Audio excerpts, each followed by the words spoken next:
noite, sou o repórter cinematográfico Valdemir Almino e é com grande satisfação que apresento a você esse vídeo especial, que marca praticamente o lançamento do documentário Ponta Porã, Passado, Presente e Futuro.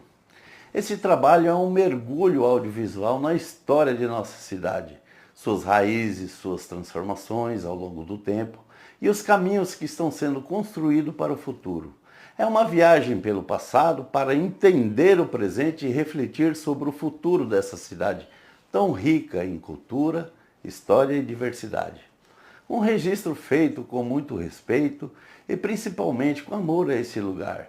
Esse documentário foi realizado com apoio da Lei Paulo Gustavo, uma iniciativa fundamental para valorizar e fortalecer a produção audiovisual, cultural em todo o Brasil, né? Especialmente em tempos que contar nossas histórias se torna ainda mais necessário. Nesse episódio você vai conhecer desde o surgimento de Ponta Porã, ver depoimento de pessoas que têm um amplo conhecimento na história de nossa cidade e é um convite para olhar Ponta Porã com os outros olhos.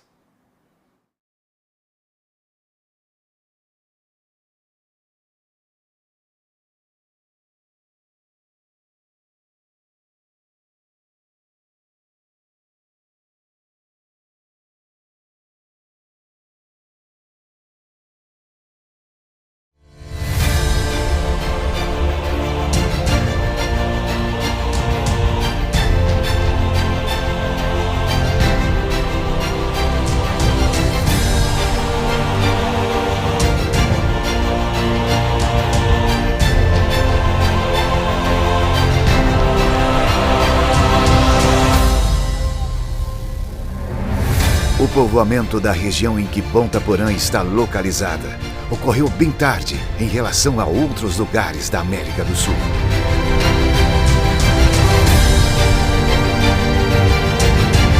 Por ser considerado um lugar de difícil acesso, encravado no interior do continente, a região só foi povoada a partir do final da Guerra do Paraguai, no final do século XIX.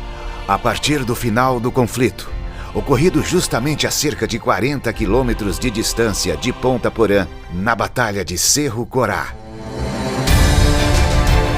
1º de março de 1870, começaram a chegar povos de diversos lugares, gaúchos e paraguaios, atraídos pela riqueza dos ervais nativos.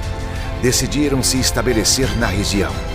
O objetivo era extrair erva mate e também explorar as pastagens nativas propícias à pecuária. Porém, vale uma ressalva: a presença humana nesta região é bem mais antiga. De acordo com estudos arqueológicos, a região de fronteira já era habitada há cerca de 5.000 anos. Nesses montes de Cerro Acuá, há vestígios da presença humana desde esta data.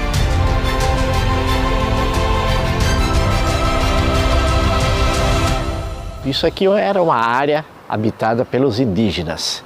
E depois, os padres jesuítas, com suas missões, também ocupavam essa área aqui para fazer erva mate. E foi justamente a exploração da erva mate que propiciou o surgimento de Ponta Porã.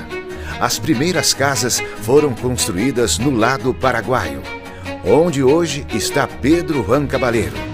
Os trabalhadores que exploravam a erva mate utilizavam uma das lagoas existentes na região para acampar. Quando transportavam o produto extraído dos ervais nativos no lado brasileiro até o porto de Concepción. O nome de Ponta Porã aparece por primeira vez em registros históricos na década de 1850. São em documentos militares e também nos primeiros mapas traçados dessa região antes do início da guerra, em especial nos mapas desenhados pelo então coronel Francisco Isidoro Resquim, que era comandante em Villa Concepción. E esse nome se refere a uma vegetação, a uma área natural que seria um bosque de 80 a 90 árvores de peroba, que ocupavam o ponto mais alto dessa região. É onde hoje se encontra o Palácio de Justiça e el Palacete Municipal. Esse local é considerado la cima ou a ponta do morro de Punta Porã, porque quando os carros de boi, os viajantes iam subindo a serra, de longe era possível ver essa paisagem, que de acordo aos cronistas da época, parecia uma ponta de lança que corria de oriente a ocidente, indicando a fronteira Paraguai-Brasil, fronteira que surgiu após esse conflito e que foi definida pela Comissão de Limites entre os anos de 1872 e 1874, registrando oficialmente o nome de Punta Porã, que logo também passou a ser Ponta Porã com a vinda dos imigrantes das áreas do Brasil que passaram a ocupar também essa região. Há cerca de 100 anos, os paraguaios decidiram mudar o nome da cidade para Pedro Juan Caballero. No lado brasileiro, foi mantido o nome que é uma mistura do português, Ponta, e do guarani, Porã, bonita. Em 1901, quando é criado o departamento de Pedro Juan Caballero, que seria hoje o município, há uma mudança. Nós perdemos o nosso nome histórico e se passa a fazer uma homenagem ao herói da independência. Passa a se chamar Pedro Juan Caballero. E a cidade vizinha conservou essa tradição, manteve o nome de Ponta Porã, se bem que quase perdeu na década de 20. Mas as famílias bateram o pé e a tradição falou mais forte e se conservou esse nome, que é parte da origem, da história dessa região. As duas cidades separadas ou unidas por uma linha imaginária, visível por conta dos marcos de concreto, ao longo do perímetro urbano, possuem hoje uma população da ordem de 200 mil habitantes. Sempre foi um ponto importante e que após a guerra manteve essa importância e vai ser uma área de descanso em torno, próximo a essas lagoas, e ali vai surgir o povoado que vai dar origem às duas cidades. Uma que com o tempo vai se chamar Pedro Juan Caballero e a outra que vai conservar o nome histórico, a cidade de Ponta Porã.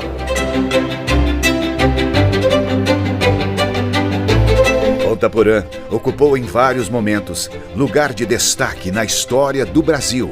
No final do século XIX, se tornou uma referência na delimitação da fronteira com o Paraguai. Aliás, foi em solo pontaporanense que ocorreu uma das principais batalhas da guerra contra o país vizinho, a Batalha na Colônia dos Dourados, hoje localizada no município de Antônio João.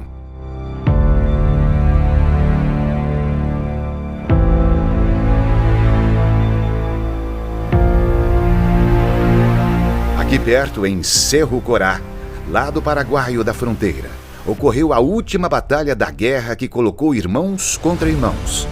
Hoje, mais de 150 anos depois, vivenciamos tempos de paz e perfeita integração.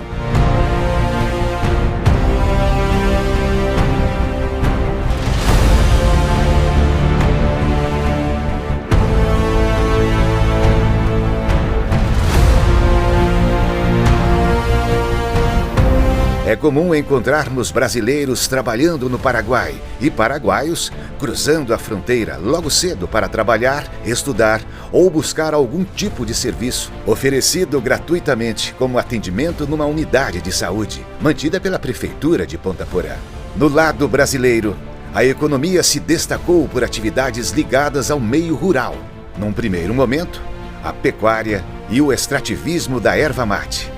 Esta atividade foi emblemática para a economia da fronteira. Tomás Laranjeira, ele era um dos que ocupava ou vinha elaborar, ou mandava elaborar erva mate nesta região. Posteriormente, ele conseguiu uma autorização para um arrendamento de toda essa área aqui. Embora não tenha sido o primeiro, já vinham outros, inclusive legalmente, ocupando essa área e explorando a erva mate. A parte mais forte que deu foi quando ele conseguiu a autorização, tirando os demais, e ficou com o monopólio da erva mate nessa todo praticamente o sul de hoje do Mato Grosso do Sul. Essa erva mate aí que começou a se desenvolver e o processo foi grande. A própria companhia Mate Laranjeira foi trocando de nome, mas mantendo sempre Mate Laranjeira.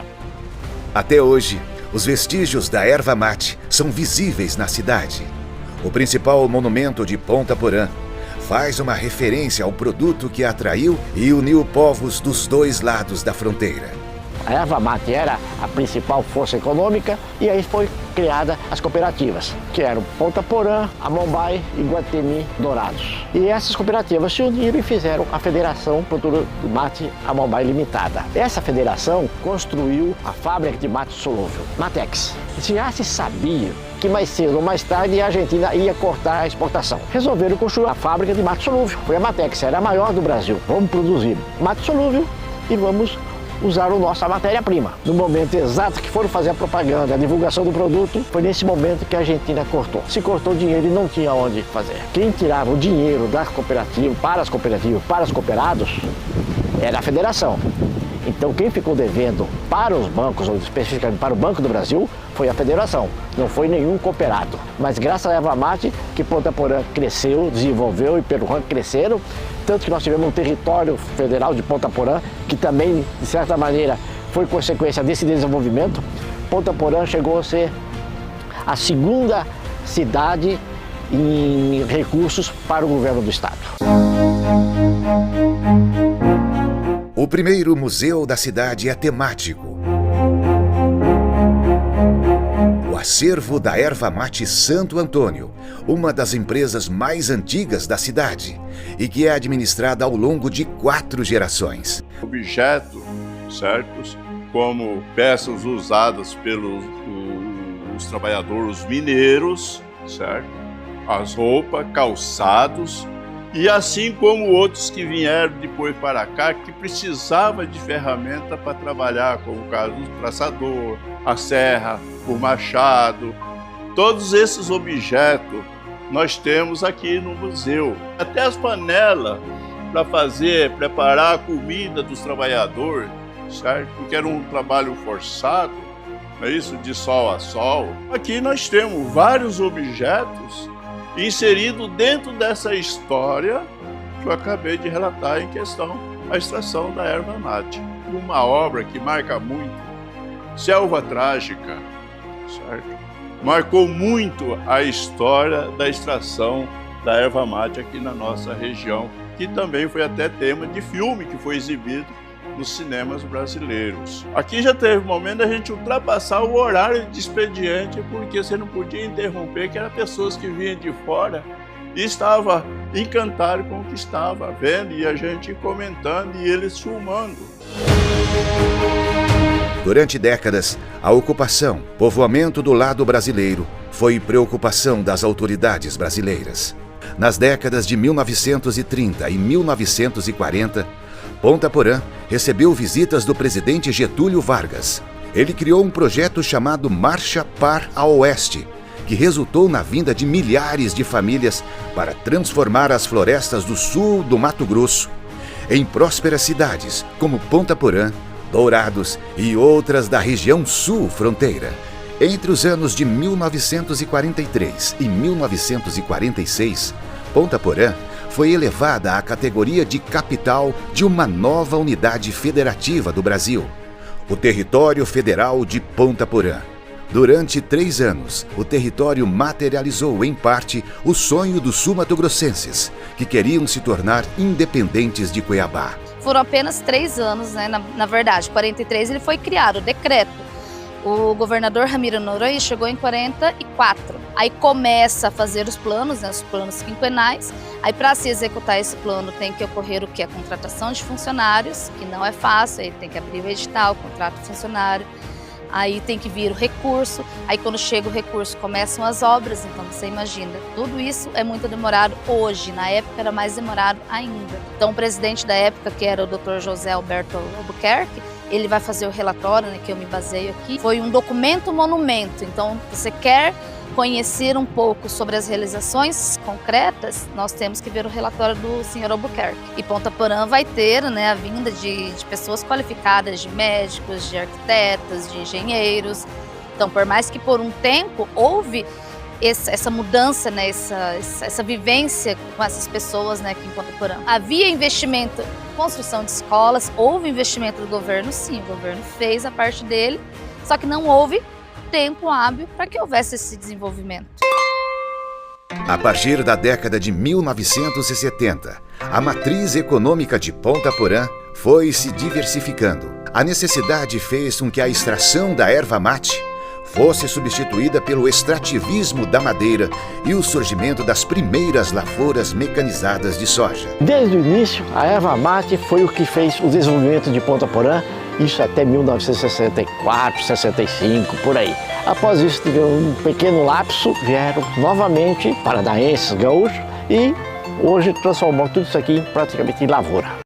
O ciclo da erva mate tinha se encerrado por conta da forte concorrência da Argentina, principal mercado consumidor do produto nativo da fronteira. E foi a agricultura mecanizada que projetou novamente o nome de Ponta Porã no cenário econômico mundial. Aqui foi formada a maior produtora individual de soja do mundo, a Fazenda Itamaraty, com 50 mil hectares de lavouras cultivadas por meio das mais modernas tecnologias. A Fazenda Itamaraty foi tão importante para o município que muitas vezes os impostos recolhidos por ela na comercialização dos grãos permitia que a prefeitura pagasse integralmente os salários dos servidores públicos municipais. Hoje, a fazenda não existe mais. Tornou-se o maior assentamento rural do Brasil.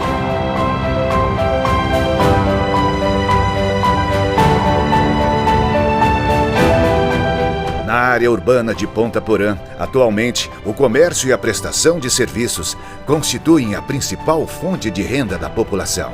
A rede hoteleira e gastronômica é uma das maiores do estado, destacando o forte potencial turístico da fronteira.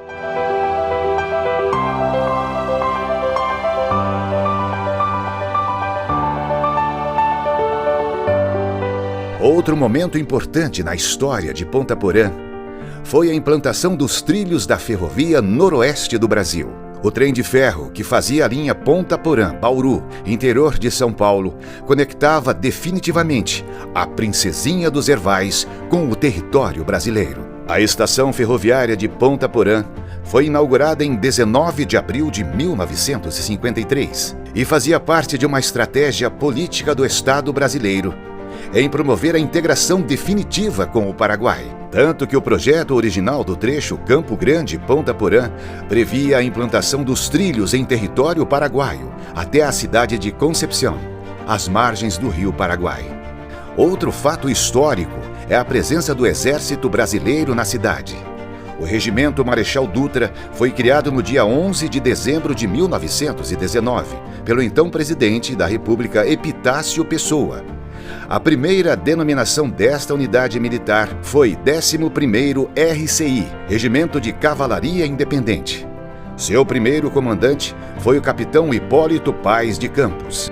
Em agosto de 1930, assumiu o comando do regimento aquele que seria imortalizado em sua denominação histórica, o então tenente-coronel Eurico Gaspar Dutra, que posteriormente foi ministro da Guerra e presidente da República. Durante a Segunda Guerra Mundial, o 11 mandou aos campos de batalha da Itália 29 militares. Ao término daquela guerra, em 1946, o regimento teve sua denominação alterada, passando para 11º Regimento de Cavalaria, subordinado à 4ª Divisão de Cavalaria, então localizada em Campo Grande. Em 1985, o regimento recebeu sua atual denominação, 11º Regimento de Cavalaria Mecanizado, mantendo-se subordinado à 4ª Brigada de Cavalaria Mecanizada, Brigada Guaicurus, já sediada em Dourados. No próximo dia 11 de dezembro, o 11 vai completar 105 anos de criação. Muitas informações históricas de Ponta Porã estão concentradas em território paraguaio. Estamos no Centro Cultural Carlos Domingues, um museu que funciona neste prédio em Pedro Juan Cabaleiro, a poucos metros da linha internacional que divide as duas cidades. Aqui estão preservados e expostos dados históricos que ajudam a conhecer e entender o surgimento e crescimento de Ponta Porã.